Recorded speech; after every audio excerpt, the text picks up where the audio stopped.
नमस्कार, मैं हूँ मनविंदर। आप सभी राष्ट्रवादियों का एमबीएन नेटवर्क में एक बार फिर से बहुत-बहुत स्वागत है। क्या भारत सीमा पार कोई बड़ा ऑपरेशन प्लान कर रहा है? क्या भारत म्यांमार की सीमा पर कोई बड़ा रणनीतिक कदम उठाने वाला है? और कैसे अजीत डोभाल जी की नई रणनीति चीन के चेकमेट प्लान को फेल कर रही है? इन सभी गंभीर मामलों पर चर्चा करने के लिए आज मेरे साथ जुड़ रहे हैं प्रख्यात विचारक, लेखक आदित्य सत्संगी जी। आदित्य जी, बहुत-बहुत स्वागत है। नमस्कार। नमस्कार आपको और आपके दर्शकों को, और बहुत-बहुत धन्यवाद आप वापस बुलाने के लिए। आगे बढ़ने से पहले आप सभी से मैं कहना चाहूँगी कि वीडियो को जल्दी से लाइक कर लीजिए। तो आदित्य जी, सुरक्षा गलियारों में ऑपरेशन 2 की चर्चा हो रही है। क्या भारत अपनी उत्तर-पूर्वी सीमाओं पर किसी बड़े प्री-इम्पेंटिव स्ट्राइक की सुरक्षा घेरे की तैयारी कर रहा है? देखिए, म्यांमार में अजीत डोभाल जी का आपने देखा ही, वेरी इम्प्रेसिव मूव। रशिया में जाके म्यांमार और अफगानिस्तान उन्होंने साधा। तो दोनों दुश्मनों को, क्योंकि बांग्लादेश भी भारत के दुश्मन है, बांग्लादेश में इतनी हिम्मत नहीं है कि वो लड़ ले। बंगालियों को सिर्फ माइक पे लड़ना आता है या अत्याचार करना आता है, बेजुबानों पे, गायों पे अत्याचार कर दिया, फिर महिलाओं पे कर दिया, बच्चों पे कर दिया। इसको ये लोग सोचते हैं बहुत बड़ा इन्होंने काम कर दिया, जब उसका कर्म बहुत बुरा होता है। तो अजीत डोभाल जी ने म्यांमार के साथ मीटिंग करी रशिया में। फिर प्रेसिडेंट ऑफ म्यांमार विजिट करते हैं भारत में। जी। फिर वो नॉन एग्रेशन पैक्ट होता है साइन, कि म्यांमार की भूमि को मिसयूज नहीं किया जाएगा भारत के विरुद्ध। अब इसको एनफोर्स भी किया जाएगा। आपको मालूम ही है कि भारतीय ट्रूप्स म्यांमार में रहते हैं। ये पब्लिकली अवेलेबल रिपोर्ट्स हैं। जब सेंट मार्टिन्स आइलैंड का जब चल रहा था, तो वहां पर भारतीय ट्रूप्स लैंड करते हैं C-130 से। तो सेंट मार्टिन्स आइलैंड पे इसीलिए अमेरिका चुप हो गया, क्योंकि उसको डायरेक्ट कन्फ्रंटेशन करना पड़ेगा भारत से। और चिटागोंग तो भारत का ही क्षेत्र मानता हूं मैं। और कहीं ना कहीं पे सितवे पोर्ट से जो त्रिपुरा के लिए हमारा जो सामान चलता है, ट्रेन्स चलती है, हाईवेज बन रहे हैं, प्लस भारत का इन्वेस्टमेंट है $1.2 billion oil and gas exploration. I think जो कोको आइलैंड्स उनको दिया गया था वो इलीगली दिया गया था। आई थिंक वो भारत को एक्वायर करना पड़ेगा वापस। वो भारत के आइलैंड्स हैं, क्योंकि वो भारत की भूमि के अगेंस्ट यूज नहीं होना चाहिए। और अगर भारत ने यूनिलैटरली, क्योंकि देखिए चाइना तो बिलीव नहीं करता हेनरी मैकमोहन लाइन, हम क्यों बिलीव करें? मतलब वो ऐसा हो गया कि आप चेन कहीं पे रस्सी बांधी है, कोई दूसरा व्यक्ति बोलता है मैं इस रस्सी को कभी भी काट दूंगा, चलिए हम काट देते हैं, फिर क्या होगा? फिर तो पूरा तिब्बत इंडिपेंडेंट हो गया। चाइना को पता नहीं, फिर तो पूरा तिब्बत इंडिपेंडेंट हो गया। इनफैक्ट शिनजियांग प्रोविंस इंडिपेंडेंट हो गया। उसके बाद पाकिस्तान, चाइना का ईस्ट तुर्कमेनिस्तान गायब हो गया, चाइना का मंगोलियन बॉर्डर तक गायब हो गया, because it restore the Indian British Indian army positions of 1930s, जो कि मंगोलिया तक थी। सो तो ये तो चाइना के लिए बहुत बड़ा नुकसान होगा।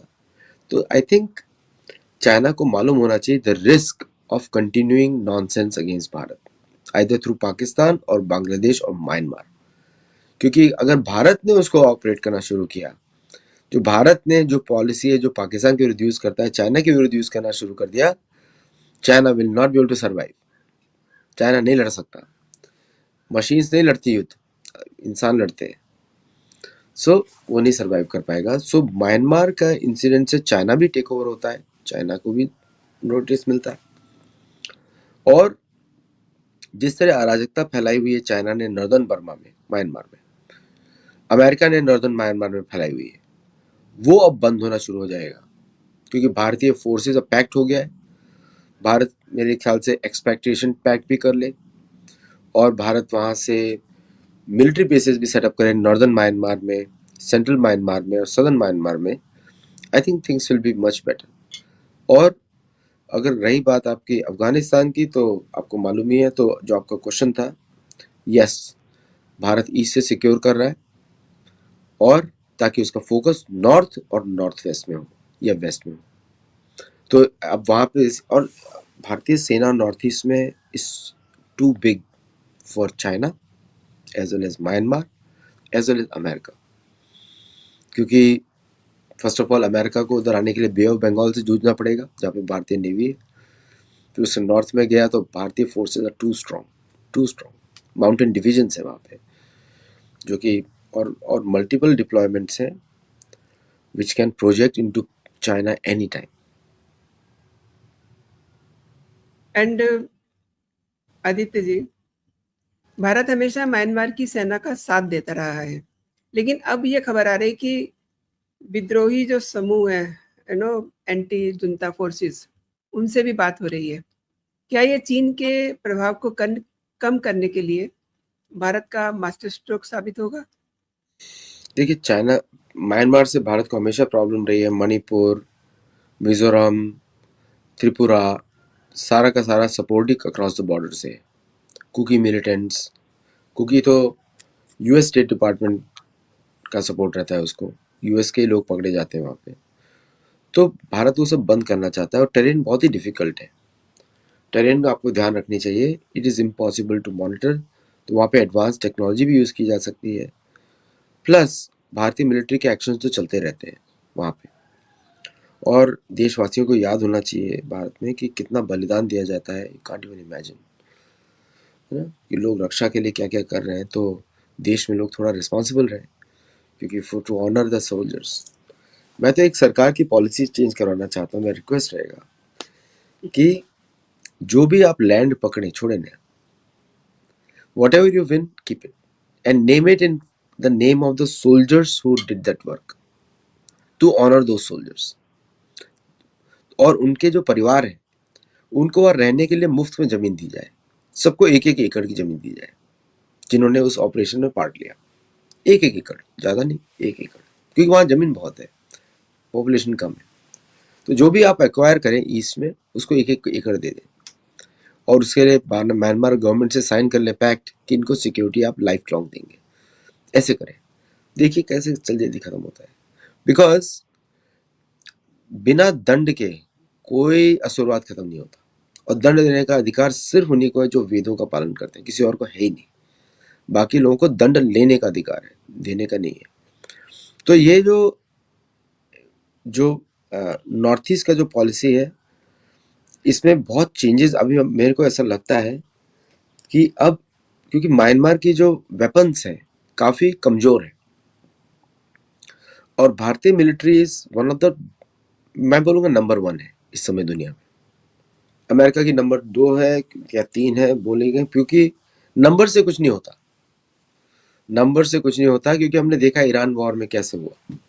नंबर से कुछ नहीं होता, इफेक्टिव नहीं है, स्ट्रेटेजी इज मिसिंग है ना। और तो अब जो नॉर्थ ईस्ट में जो अजीत डोभाल जी का गेम है, या भारतीय जी। सरकार और भारतीय, it's not just about one person is, उनका लीडरशिप है। उनके लीडरशिप में जो फ्रीडम मिली है सिक्योरिटी फोर्सेस को, चाहे वो दिखने वाली हो चाहे ना दिखने वाली हो, दो तरह की फोर्सेस होती है। मुझे लगता है कि Myanmar in few years will become the biggest purchaser of Indian weapons, including tanks, including heavy military equipment, including fast boats. तो वही आंसर है बांग्लादेश को कि जो इस्लामिक कट्टरबाजी, इस्लामिज्म का तो डेज अभी नंबर्ड है, थोड़ी दिनों में वो भी गायब हो जाएगा, क्योंकि पैसा ही नहीं किसी के पास फंड करने के लिए, पैसे पे चलता है पूरा। तो Catholicism is funding Islamism now days. तो वो उसको पूरी तरह कंट्रोल करें, डेमोग्राफिक जो भी कन्वर्ट्स हो उसको किसी को रिजर्वेशन ना मिले और उनको फंडिंग बंद हो जाए सरकार की तरफ से एटलीस्ट, क्योंकि उनको वापस से हिंदू ही माना जाए, जिसको कन्वर्ट किया गया उसको हिंदू माना जाए। I think things will change drastically. और म्यांमार तो हम लोगों से ज्यादा कट्टरवादी हिंदू है, वो तो हिंदुओं को बचाने के लिए उन्होंने रोहिंग्या निकाल दिया, देश से निकाल दिया, there is no Rohingya left over there. मतलब ये सोचिए, हिंदू गांव पे अटैक किया था मुसलमानों ने, उन्होंने सारे रोहिंग्या को निकाल दिया, सब बांग्लादेश में बैठे हुए हैं या कहीं और चले गए। मैं तो चाहता हूँ सारे रोहिंग्या को बोट्स में बिठा के यूरोप भेज दिया जाए, बहुत सपोर्ट करते थे ना, नॉर्वे में भेज देते, अब वो नीली लुंगियां देखते रहे वहां पे बैठ के। चीन म्यांमार के रास्ते हिंद महासागर तक पहुंचना चाहता है। क्या भारत का म्यांमार में सक्रिय होना सीधे तौर पे चीन की घेराबंदी का जवाब होगा? देखिए क्या है, चीन की घेरबंदी भारत कर चुका है। फिलीपींस, वियतनाम, भारत की न्यूक्लियर सबमरीन्स वहां पे जाती हैं। ओके, हमारा तो पुराना मलय सागर ही है ना, साउथ चाइना सी मलय सागर है हमारे लिए। बिल्कुल। तो भारत ने वहां पे घेराबंदी कंप्लीट कर दी है। म्यांमार में लूज एंड्स थे कि टेररिज्म को यूज कर रहे थे। तो म्यांमार में एक्शन चीन के विरुद्ध भी है, अमेरिका के विरुद्ध भी है, दोनों के विरुद्ध है। तो डेमोग्राफिक सबवर्जन का जो प्लान है अभी 15 kilometre on the border, Bharat की फोर्सेस बहुत बड़ी हैं और मैन पावर की कमी नहीं है। ओके, तो ये दुनिया को ही पता है कि जब मूड पे आएंगे ना तो मैन पावर की कमी नहीं है। सोचिए 500 मिलियन तो एलिजिबल एज है लोगों की, अगर उसको हम छटनी कर करके सिर्फ 10% ही सिलेक्ट करें तो 50 जितनी तो हमारी मिलिट्री मैन पावर हो सकती है। तो it's a different ball game. मैं हमेशा बोलता हूँ जनसंख्या डिविडेंड है, जनसंख्या लाइबिलिटी नहीं है। ये प्लान से होती है, देवताओं के प्लान से होती है। तो ये जो आप देख रहे हैं चीन, देखिए चीन की, भारत को मालूम है कि अगर भारतीय सेना ने बेस बना लिया नॉर्दर्न म्यांमार में तो सारा इन्फ्लुएंस चीन का खत्म। वो कर सकते हैं क्योंकि हेनरी मैकमोहन लाइन तो Henry McMahon line goes all the way, China और म्यांमार का जो बॉर्डर है पूरी हेनरी मैकमोहन लाइन है। अगर हम उसको डिरिकग्नाइज कर दें तो सब भारत हो गया। क्या होगा फिर? सब भारत हो गया। तो चीन को मालूम है ये उसकी डिप्लोमेटिक फॉल्ट लाइन्स है और अमेरिका की डिप्लोमेटिक फॉल्ट लाइन्स है कि भारत सेना का प्रयोग ना कर दे अमेरिकन फोर्सेस के ऊपर, नहीं तो दूसरी हार लिखेगी, एक ईरान में हो यहाँ पे दिखेगी। समझे आप? तो इसलिए ये बड़ा इंटरेस्टिंग है कि किस तरह अमेरिका का involvement is creating American defeat. तो मेरे हिसाब से अभी अमेरिका को सिर्फ अमेरिका पे फोकस करना चाहिए, कहीं और फोकस नहीं करना चाहिए, क्योंकि ये सारे रीजन्स में अमेरिका का दखलंदाजी की वजह से प्रॉब्लम्स क्रिएट हो रही हैं। Security problems, internal security problems, वो सब प्रॉब्लम्स क्रिएट हो रही हैं। वो बंद होना चाहिए मेरे हिसाब से। एंड आपने अभी अजीत डोभाल जी का जिक्र किया, तो अजीत डोभाल जी की जो कार्यशैली है, जो उनका वर्किंग स्टाइल है, अक्सर वो ऑफेंसिव डिफेंस का रहा है। म्यांमार की हम बात कर रहे हैं तो जो मौजूदा हालात हैं, उनकी रणनीति भारत को किस तरह से एक रीजनल पुलिसमैन के रूप में स्थापित कर रही है? भारत हमेशा ही रीजनल पुलिस था, वो तो यूज नहीं करते थे हम लोग, लेकिन दुनिया को तो डर लगता ही था कि भाई ये अगर देखा हमारी तरफ तो प्रॉब्लम हो जाएगी हमको। और भारतीय सेना को बहुत कमजोर रखा था कांग्रेस पार्टी ने under the influence of the West and China, ताकि वो कुछ कर ना पाए। तो शुरू से लोगों को तो डर था ही। इस बार भारत ने वो पूरा खोल दिया है। तो अब जो है, अब सिचुएशन कुछ और ही होने वाली है। अब जो सिचुएशन होने वाली है कि इस समय भारतीय फोर्सेस कैन एक्ट फ्रीली, ये होने वाला है। तो इसलिए अब जो है सिचुएशन जो आप बोल रहे हैं ऑफेंसिव डिफेंस की बोल रहे हैं, देखिए अजीत डोभाल जी का बड़ा क्लियर व्यू पॉइंट है और सेनाओं का भी यही है कि वो हमेशा वो एक्शन लेंगे जिससे उनका जान माल के नुकसान कम, और वो नेचुरल है। तो इसलिए भारत ने हमेशा ऑफेंसिव पॉलिसी रखी है, अभी से नहीं रखी है। तो डिफेंसिव तो भारत का ऑलरेडी स्ट्रांग है, मैंने आपको बताया मैन पावर। ऑफेंसिव के प्लेटफॉर्म्स कम थे, अब ऑफेंसिव ही ऑफेंसिव है। फ्रॉम ड्रोन से लेके मिलिट्री शिप से लेके कहीं भी मिसाइल से लेके, भारत इज सो स्ट्रांग कि अभी तो कोई भी देश भारत की तरफ नहीं देख सकता। Entire Europe can not fight with India. मैं थोड़ा बड़ी बात बोल रहा हूँ, लेकिन मैं आपको जस्टिफाई कर सकता हूँ क्यों नहीं लड़ सकता। उनके पास ये प्लेटफॉर्म्स ही नहीं है जिस तरह भारत के पास है। भारत के पास अग्नि 5 है, अग्नि 6 है, और सबको मालूम है अग्नि 6 अमेरिका के कहीं पे भी अटैक कर सकता है। तो भारत की पॉलिसी हमेशा ऑफेंसिव रही है। अब ऑफेंसिव प्लेटफॉर्म्स है भारत के पास। अब सोचिए भारत के जो ड्रोन्स हैं 1000 किलोमीटर अंदर घुस सकते हैं चाइना में। 1000 किलोमीटर मतलब अगर भारत अपनी ड्रोन पावर को यूज करना शुरू करे तो most of the China on the eastern side Shanghai तक कवर्ड है अगर वहां से यूज करेगा। तो ऑफेंसिव पावर इन नंबर्स है, इट्स नॉट जस्ट वो।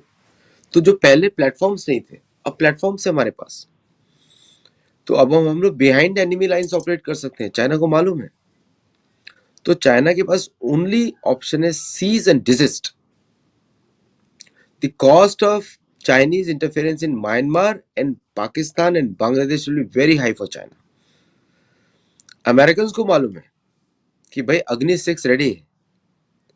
अब भारत को थ्रेट, अब देखिए 2 एयरक्राफ्ट कैरियर है अमेरिका के इंडियन ओशन में, अरेबियन सी में। अरेबियन सी नहीं बोलना चाहिए, सिंधु सागर है उसको। सिंधु सागर में 2 एयरक्राफ्ट कैरियर है। 71 में एक आया था, तब भारत हिल गया था, तो याद होगा आपको। देख आज 2 है और तब भी भारत शांति से बैठा हुआ, उसको डर ही नहीं। उसको मालूम है कि एक ऑफेंसिव एक्शन मतलब दोनों के दोनों शिप गए पानी में। ये शक्ति है, इंडिया हैज बिल्ट अप। और अगर भारत के ऊपर अमेरिका सोचता है न्यूक्लियर टारगेटिंग करने का, that will be considered a nuclear attack on India. हमारी न्यूक्लियर डॉक्ट्रिन चेंज हो चुकी है, इसलिए अग्नि 6 रेडी है। तुम सोचोगे तो हम आपके सोर्स पे जाके अटैक करेंगे जहां पे है अमेरिका में। और प्लस भारत और रशिया का सिक्योरिटी पैक्ट है, किसी और भी कंट्री के साथ नहीं है। भारतीय troops are officially stationed in Russia, Russian troops will be officially stationed in India. और प्लस TU-95, TU-160 इस तरह के प्लेटफॉर्म्स रशिया के, लॉन्ग रेंज बॉम्बर्स जो कि nuclear powered air launch missiles launch कर सकते हैं दुनिया में। सो ये दूसरा भारत है। ये वो तो हम लोग यूज नहीं कर रहे हैं। मैं इसलिए बोलता हूँ सैंक्शन पॉलिसी बनाइए, कहीं पे थोड़ा एक्शन दिखाइए। मेडिटेरेनियन में जाके थोड़ा दिखाया उन्होंने, साइप्रस में जाके टर्की को डराया, तो टर्की भी डर के मारे कांप रहा है, पतली पतली टांगे, अजीब से हैं वो लोग। तो don't go by the skin colour, don't go by anything कि लोगों को लगता है वेस्टर्न वैलिडेशन, कुछ नहीं। अमेरिका के मूल निवासी तो मेरे जैसे कलर के होते हैं, ब्राउन, मतलब हमारे तो यूनिक कलर होता है, भारतीय colour. So the thing is things have change now. तो इसलिए ये जो आपको म्यांमार में दिखाई दे रहा है is just a new reality. अब हम लोग को यूज टू हो जाना चाहिए कि वी आर द, हम लोग देखिए, लोग बोलते हैं हम विश्व गुरु बनना चाहते हैं। अरे विश्व गुरु तो दूसरे लोग आपको बुलाते हैं, हमको कोई इच्छा नहीं। हम तो दुनिया में वेदों के अनुसार लोगों का जीवन अच्छी तरह ढालना चाहते हैं। हम किसी का विश्व गुरु नहीं बनाते। हम क्यों बने गुरु किसी? तुम लोग अपने गुरु बनो यार। हम बस डंडा लगाना चाहते हैं, डंडा, समझे आप? और अब लोग बोलते हैं विश्व गुरु बनना चाहिए, मैं उसके पूरा कॉन्सेप्ट के विरुद्ध में हूँ। हम कोई विश्व गुरु नहीं बनना चाहते, हम दुनिया के मित्र बनना चाहते हैं। वो प्राइम मिनिस्टर मोदी का सही स्टेटमेंट है, हम सबके मित्र बनना चाहते हैं। और तुम मित्र नहीं बनोगे तो तुम शत्रु हो, तो फिर हमारा डंडा चलेगा। तो कहीं ना कहीं मोदी जी चलाते रहे 1-2 मिसाइल किसी देश पे, तो अच्छा लगेगा, तो टेस्टिंग होता रहेगा हमारा भी, क्योंकि उसकी जरूरत पड़ती है। नहीं तो आपको कोई रिस्पेक्ट नहीं करने वाला। जो लातों के भूत है ना समाज, कोई आपको रिस्पेक्ट नहीं करेगा जब तक आप शक्ति प्रदर्शन नहीं करेंगे। थोड़ा सा हिलाया, 2 बार हिलाया टर्की को, अब टर्की चुप हो गया। अब टर्की बोलेगा हमको बांग्लादेश कुछ नहीं बेचना है, बोलेगा ना। पाकिस्तान से बाहर 2 टर्किश के सोल्जर्स मार दिए पाकिस्तान में, ऑपरेशन सिंदूर पार्ट 1 में। तो now Turkey knows what they are fighting with. उनका कान पान टान जो भी उन्होंने बना के, सब बकवास है, ऑल टोटल क्रेजी। अगर पान टान सब अच्छा होता तो why they are buying F-35? ऐसी एंड बेकार आदित्य जी, आप अक्सर इतिहास और धर्म को जोड़ करके देखते हैं ना, जब आप विश्लेषण करते हैं। अखंड भारत की सुरक्षा के लिए म्यांमार का स्थिर होना, आई मीन म्यांमार एक तरह से ब्रह्म देश है, उसका स्थिर होना कितना अनिवार्य है, और इसमें हमारी आध्यात्मिक शक्ति की भूमिका जो है उसको किस तरीके से देखते हैं? देखिए, बिना आध्यात्मिक शक्ति के कुछ आप कर नहीं सकते, पहली बात तो ये। और धर्म को छोड़ के तो आप पागल कहलाएंगे ना। धर्म रिलीजन तो नहीं होता है। रिलीजन को तो आप अवॉइड कर, रिलीजन चेंज कर सकते हैं। आज इस्लामिज्म वाला, कल जुडाइज्म वाला, कोई क्रिश्चियनिज्म वाला, धर्म कहाँ चेंज करेंगे? धर्म तो आपके जन्म से ही सिद्ध हो जाता है। मनुष्य जन्म अलग ही होता है, मानव धर्म, उसके लिए मानव धर्म। तो ये जितना भी असुरवाद है उसका नाश, ये geopolitical win only through military, nothing else. इसे मैं बोला, जो भी भूमि जीते वो भूमि देवी आपके लिए आशीर्वाद देंगी। कि वहां पे भगवान के मंदिर बनाए जाए, तो जहां भी जीते वहां मंदिर बनाए, जैसे चोल राजा करते थे, जैसे कुषाण के लोग करते थे, जहां भी जीते वहां मंदिर बनाए, युधिष्ठिर महाराज करते थे। चीन तो कर देता था भारत को महाभारत काल में, जन्मेजय के समय तक। तो हम तो उसके हमेशा मास्टर्स रहे हैं। चीन की सेनाओं ने, आप सुनते हैं किरात, सुनते ही हैं, वो चीनी लोग ही हैं, उन्होंने तो दुर्योधन के साथ युद्ध लड़ा था पांडवों के विरुद्ध। तो इसलिए ओल्ड हिस्ट्री ऑलवेज रिपीट्स। जो बीच में चाइना उछल रहा है मैन्युफैक्चरिंग का, क्या बोलते हैं वो, वर्कर बन के, कोई कौन सा पैसा कमा लिया चीन ने, अमेरिका ने ठग लिया उसको, पेड़ पे छाप के पैसे बनाए, डॉलर बनाए, और उसके असली गुड्स खरीद लिए। तो चीन से बड़ा तो कोई बेवकूफ बना नहीं जी। सो चाइनीज नो दैट कि हमको बेवकूफ बनाया गया है, तो कौन सी बुद्धिमानी हो गई। तो भारत को एक और चीज करना चाहिए सुरक्षा के लिए, कि we are not a resource provider.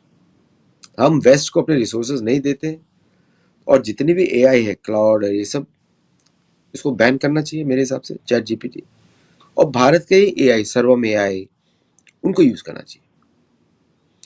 Then India will be this thing. बिना बैन किए होने वाला नहीं है, क्योंकि वो तो इकोनॉमिक इंसेंटिव दे रहे हैं आपको, है ना। तो अगर ऐसा है, या तो उनको खरीद ले, उनको बोलें कि ठीक है, जो भारत में आपका है वो हमारा है पूरा, टोटली आपको कुछ है ही नहीं, no IP of yours works here, तो आपको एक्सेप्टेबल है तो करो बिजनेस आके इंडिया। ऐसी टफ कंडीशन देनी पड़ेंगी, सैंक्शंस पॉलिसी बनानी पड़ेगी। देखिए चाणक्य ऋषि बोलते हैं, पहले वित्तीय तरीके से पकड़ो, कंट्रोल करो। कोई विश्वगुरु होने से कोई कंट्रोल नहीं होता, समझे आप। विश्वगुरु तो सिर्फ इमेजिनेशन है, फैंटेसी है लोगों की। सेनाओं के माध्यम से होता है, सेना गुप्तचरी के माध्यम से, या कठोर दंड नीति से होता है। तो भारत को बोले सैंक्शंस पॉलिसी ये है, आपने पाकिस्तान को सपोर्ट किया, 2% sanction on you, 0.5 on you, 3% on you, सब लाइन पे आ जाएंगे, सब लातों के भूत है ये। आपको क्या लगता है कि इंडियन सीईओ जो इनको कंट्रोल करते हैं, क्या विश्वगुरु की बातें करते हैं ना? पनिशमेंट, फायरिंग, ये बकवास करोगे फायर्ड, यू आर फायर्ड, ऐसे बात होती है। इस तरह इंडियन सीईओज काम करते हैं। तो why not do it in government too, वो तो कर ही रहे हैं अभी धीरे धीरे, बट उनको ऐसे ही बोलना पड़ता है। हम मार्को रूबियो के बड़े प्रवचन नहीं देते, उसको बुद्धि नहीं उतनी समझने की। ट्रम्प को क्या बोलेंगे आप, उसको तो गाली सुनने की आदत है डेली, उसको उसी की भाषा में जवाब दिया जाता है। पाकिस्तानियों को आप क्या समझा सकते हैं, इन उनकी ग्रैंड मदर्स के साथ जो हुआ था उसकी औलाद है, तो वो तो टोटली डैमेज पीस है, उसको क्या समझाएंगे आप। तो मिनिस्ट्री ऑफ कल्चर ने बोल दिया ये जगह तो भारतीय सिविलाइजेशन है, क्लेम कर दिया पाकिस्तान की लैंड पूरी, है ना। इससे बड़ा अटैक पाकिस्तान के ऊपर कोई नहीं हुआ अभी आज तक। मिनिस्ट्री ऑफ कल्चर ने जो पिछले 2 हफ्ते में किया है, उससे बड़ा अटैक पाकिस्तान पे कुछ नहीं हुआ। पाकिस्तान की जमीन ही छीन ली, क्लेम कर लिया। अब भारतीय सरकार करे, सेना भेज दे कि वह हमारी मिनिस्ट्री ने कुछ लिखा है, we are sending the armies to verify our land. तो अमित शाह जी पहुंच गए वहां पे कैंप लगा के सर क्रीक में, है ना। ऐसे काम होता है, ये इस तरह काम होता है, और उसको बाउंड्रीज बढ़ा देते। जो चाइना जो हमारे साथ खेलता है हमेशा, लैंड ग्रैबिंग, है ना, क्या सलामी स्लाइसिंग, जिस दिन हमने हेनरी मैकमोहन लाइन को रिजेक्ट कर दिया, चाइना आपका है, सलामी, वो सलामी स्लाइसिंग की बात करते हैं, हम तो पूरा केक खा जाएंगे, समझे आप। So it's just a matter of how you present yourself. कोई बहुत बड़ी बात की आपने आदित्य जी। आपने मेरे दर्शकों के लिए समय निकाला, मेरे लिए समय निकाला, और बहुत ही महत्वपूर्ण जानकारी दी आपने। बहुत-बहुत धन्यवाद आपका। जय हिंद, जय भारत। जय हिंद, जय Bharat. Thank you. Thank you.